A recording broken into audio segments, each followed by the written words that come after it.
Print మీడియాకి అలాగే electronic మీడియాకి ప్రతి ఒక్కరికి పేరు పేరున నేను నమస్కారాలు చెప్తున్నాను. ఈరోజు ఈ మీడియా ముందుకు రావడానికి ముఖ్య కారణం ఏమంటే, గత 3 రోజుల నుండి చంద్రకాంత్ రెడ్డి అనే వ్యక్తి, అంటే నేను, పార్టీ మారుతున్నాడు, ఎమ్మెల్యేలకు భయపడినాడు, ఏదేదో సోషల్ మీడియాలో కొన్ని రావడం జరిగింది. దానికి గాను మా ఆదోని ప్రజానీకానికి అయితేనేమి, మా కార్యకర్తలు అయితేనేమి, మా నాయకులకు అయితేనేమి నేను సమాధానం చెప్పుకోవాలి కాబట్టి ఈరోజు ఈ మీడియా ముందుకు వచ్చినాను. ఈరోజు నేను పార్థసారథి ఎమ్మెల్యే గారిని కలవడము వాస్తవమే. ఎందుకు కలిసినామంటే, నేను Adoni market yard commission agents president నేను కాబట్టి ఒక ఎమ్మెల్యేగా మా యొక్క సమస్యలు దాదాపుగా రాయలసీమలోనే అతిపెద్ద మార్కెట్ మా ఆదోని మార్కెట్ యార్డ్. మా సమస్యలు ఏమన్నా ఉన్నా, ఏదైనా రిప్రజెంటేషన్ ఇవ్వాలన్నా ఎమ్మెల్యే తరఫు నుండే పోవాలి ఒక ఫైల్. కాబట్టి నేను కలవడం వాస్తవమే. దాన్ని కొంతమంది సోషల్ మీడియాలో చంద్రకాంత్ రెడ్డి గారు ఎమ్మెల్యేకి భయపడినాడు, కూటమికి భయపడినాడు, అందుకే ఎమ్మెల్యే గారిని వచ్చి కలిసినాడని చెప్పడము. అంటే సోషల్ మీడియా ఏ మీడియా పెట్టలే, ఏ వార్తలు రాలే, కానీ సోషల్ మీడియా యాక్ట్ చేస్తున్నారు ఇవన్నీ. ఎందుకంటే మా నాయకులు, మా కార్యకర్తలు ప్రతిరోజు నాకు ఫోన్ చేయడము, సార్ రెడ్డి గారు మీరు ఇట్లా చేసినారంటే ఇట్లా పోతున్నారంటే అని మమ్మల్ని అడగడము. వాళ్ళు వీటన్నింటినీ ఫుల్ స్టాప్ పెట్టాలంటే మరి మీడియా మీరైతేనే కరెక్ట్ సమాధానం చెప్పి నేను మీ ముందుకు వచ్చినాను. ఎందుకంటే ఇది నా పర్సనల్, ఇది ఒక పర్సనల్ ఇష్యూ నాది. నేనేం చెప్తున్నానంటే, 2003లోనే నా రాజకీయం, అప్పట్లోనే యూత్ కాంగ్రెస్ ప్రెసిడెంట్గా నేను ఆ రోజు 2003లో నేను ఈ రాజకీయంగా ఎంటర్ అయినాను. అంటే గతంలో మా పెద్దలంతా కాంగ్రెస్ పార్టీ. 2003లో నేను తర్వాత అప్పట్లో రాజశేఖర్ గారి యొక్క దానిలో 2004లో కాంగ్రెస్లోనే ఉంటూ సాయిప్రసాద్ గారిని 9లో కాంగ్రెస్లోనే ఉన్నాం. తర్వాత కొన్ని కారణాల వలన వైఎస్ఆర్ పార్టీలోకి రావడం జరిగింది. వాళ్ళు అప్పటి నుండి కూడా మనం వైఎస్ఆర్ పార్టీలోనే ఇప్పటికీ ఈ రోజుకి ఇంకా ముందుకు కూడా వైఎస్ పార్టీలోనే కంటిన్యూ అవుతాం. ఎవరు దాన్ని ఆధారపడొద్దండి. ఎందుకంటే కొంతమంది ఏమనుకుంటారంటే, ప్రభుత్వాలు మారినంత మాత్రాన, అధికారం చేతిలో లేకున్నంత మాత్రాన నాయకులు వేరే పార్టీలోకి పోతారని ఒక అవగాహన ఉంది. అది ఎందుకు వస్తుందో తెలియదు. అసలు మాకేం అవసరం, పార్టీ చేంజ్ అవసరం నాకేముంది సార్? నేను ఎందుకు పోతాను పార్టీలోకి? నాకు అవసరం లేదు, మా ఫ్యామిలీకి అవసరం లేదు, మేము అటువంటి వాళ్ళు కూడా కాదు. ఏమున్నా ఇప్పుడు ప్రజలు, నాయకులు, మా కార్యకర్తలు మమ్మల్ని నమ్ముకొని 2003 నుండి మా ఇంట ఉన్నారు. దాదాపు 25 ఏళ్ళ నుండి మా ఇంట ఎన్నో వేల మంది కార్యకర్తలు అయితేనేమి, నాయకులు అయితే మా వెంట నడుస్తున్నారు, మా ఇంట కానీ సాక్షుడు గారి ఇంట కానీ. అటువంటి పరిస్థితుల్లో మేము పార్టీ వీడే అవసరం మాకు లే, అసలు ఆలోచన కూడా లేదు మాకు. మళ్ళీ దీన్ని కొంతమంది సోషల్ మీడియాలో ఏదో వాళ్ళ యొక్క స్వార్థం కోసం ఏదేదో మమ్మల్ని ఇది చేసినారు. ఎందుకంటే ఒక ఎమ్మెల్యేగా, మా అసోసియేషన్ ప్రెసిడెంట్గా నేను కలిసింది వాస్తవమే. అతను కూడా 3వ తేదీ వస్తా అన్నాడు.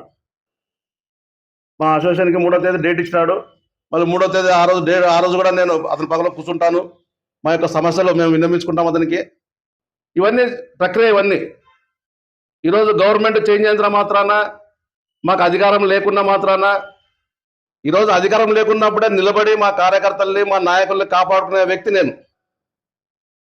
ఒకటి నా యొక్క స్వభావం ఏమంటే, ఈరోజు గవర్నమెంట్ ముఖ్యం కాదు మాకు, కార్యకర్తలు, నాయకులు ముఖ్యం మాకు. ఈరోజు గవర్నమెంట్లు ఉంటాయి, పోతాయి. గవర్నమెంట్లు ఈరోజు ఉంటాయి, రేపు పోతాయి, మళ్ళీ రేపు మా గవర్నమెంట్ వస్తుంది. కానీ ఈ మధ్యకాలంలో ఇప్పుడు ఎవరైతే కార్యకర్తల్ని, నాయకుల్ని మా వెంట వేసుకొని కాపాడుకొని మా పార్టీని ఇలాగే ముందుకు పోనిచ్చే పరిస్థితి మాది. నా వ్యక్తిగతంగా నేను చెప్తున్నా, ఎవరు ఆధారపడొద్దండి. మేము పార్టీలు చేంజ్ చేయం, ఏ పార్టీకి మేము పోం. కార్యకర్తలు ఎప్పుడన్నా రావచ్చు, మా కార్యకర్తలు మేము కాపాడుకుంటాం. ఎందుకంటే మాకు తెలుసు, గతంలో ప్రభుత్వంలో ఉన్నాం, ప్రభుత్వం లేకున్నప్పుడు మేము కార్యకర్తలను కాపాడుకున్నాం.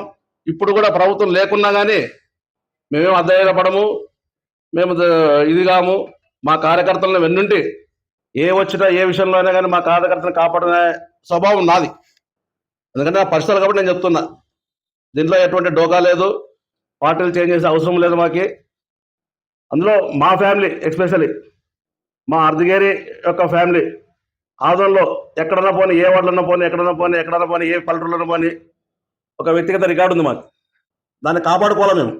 ఎందుకంటే మా పెద్దలు చేసిన పుణ్యం ఈరోజు మేము ఈ స్థితిలో ఉన్నామంటే వాళ్ళ యొక్క మనుగడే మాకు ఈరోజు ఈ కాపాడుతుంది. కాబట్టి మేము ఏ తప్పు చేయము, పార్టీలు మారము, మా కార్యకర్తల్ని మా నాయకుల్ని వెనకెంటుకుంటా. ఎందుకంటే ఇప్పుడు చెప్తున్నాను ఒకటే, చాలా మంది ఇప్పుడు తెలంగాణలో చూస్తున్నాం, పార్టీ చేంజ్ అయినంత మాత్రం ఎమ్మెల్యేలు కాంగ్రెస్ అంటే బీజేపీకి రావడం, బీజేపీ కాంగ్రెస్ రావడం, ఇవన్నీ ఎందుకు పోతుంది నాకు అర్థం కావడం లేదు.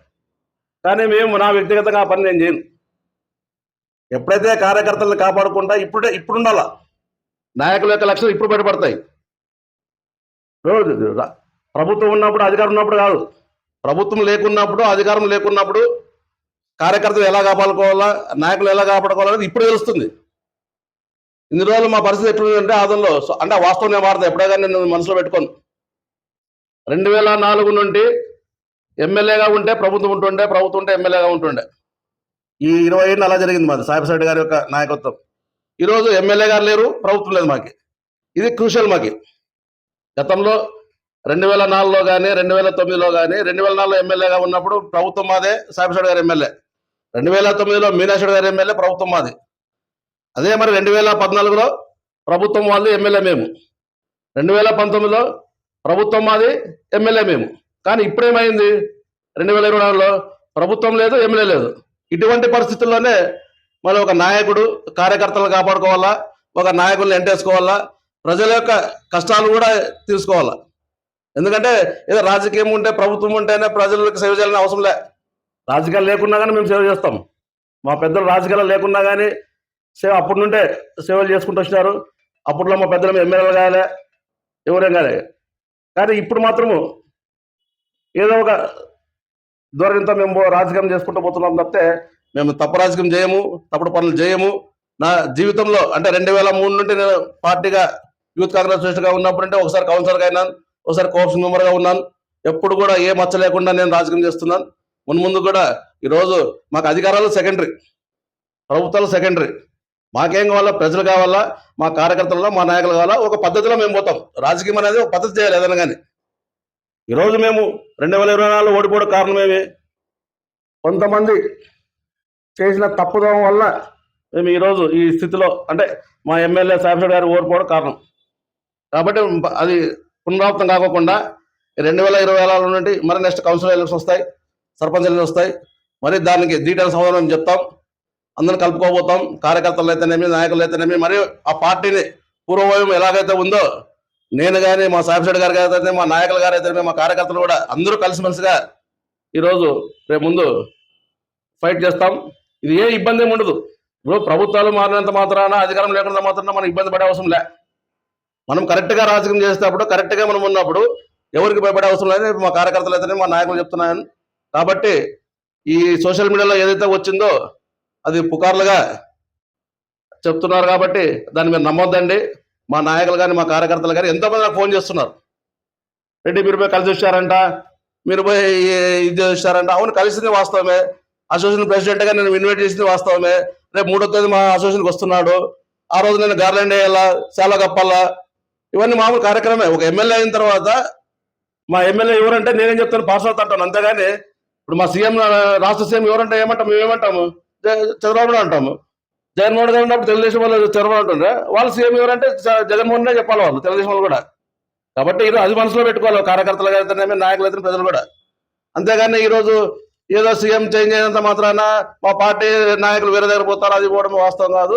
కాబట్టి దీన్ని దృష్టిలో పెట్టుకొని ఈరోజు ఈ మీడియా ముందుకు వచ్చిన ముఖ్య కారణం ఇదే అని చెప్పి నేను ప్రతి ఒక్కరికి, ప్రతి ఒక్క ఆధునిక ప్రజలకైతేనేమి, నాయకులకైతేనేమి, కార్యకర్తలకైనా నేను మనస్ఫూర్తిగా నేను ధన్యవాదాలు తెలుపుకుంటూ నేను వాళ్ళకి సమాధానం చెప్తున్నాను.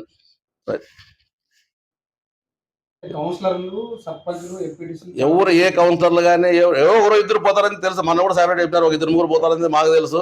ఎవరు కూడా ఏ ఒక్క కౌన్సిలర్ పోడు, మీకు తెలిసిపోతారు. 3వ తేదీ ఈ రోజు లేదు, ఎల్లుండే కదా. ఎవరు ఏ సర్పంచ్ కానీ ఎవరు పోరది.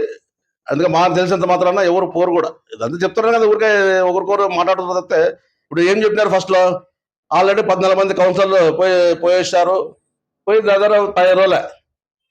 ఏదో ఒకరు ఇద్దరు పోయింది వాస్తవమే. కానీ దాంట్లో కూడా ఎవరు మధుసూదన్ ఒకటే బయటకు వచ్చినాడు. వెల్లుల్లి మధుసూదన్ శర్మ ఒకటే కండవ వేసుకొని నేను బీజేపీలో చేస్తే చెప్పింది వాస్తవమే. మరి మిగతా ఎవరు చెప్పలేదే.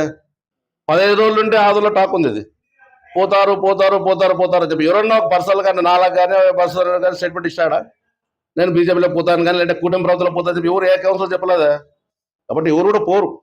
దాని గురించి ఆలోచన చేసే అవసరం లేదు. మా సార్గడ్ యొక్క నాయకత్వంలో అతను బాగా గట్టిగా ఉన్నాడు. బాగా గట్టిగా అంటే మా పట్టం మాకు గట్టిగా ఉంటుంది. మేము ఎవరిని ఇది చేయం. ఎవరు కూడా పోరు అని చెప్పి మా నమ్మకం ఉంది. పోరు కూడా అది గంటాపదని నేను చెప్తాను.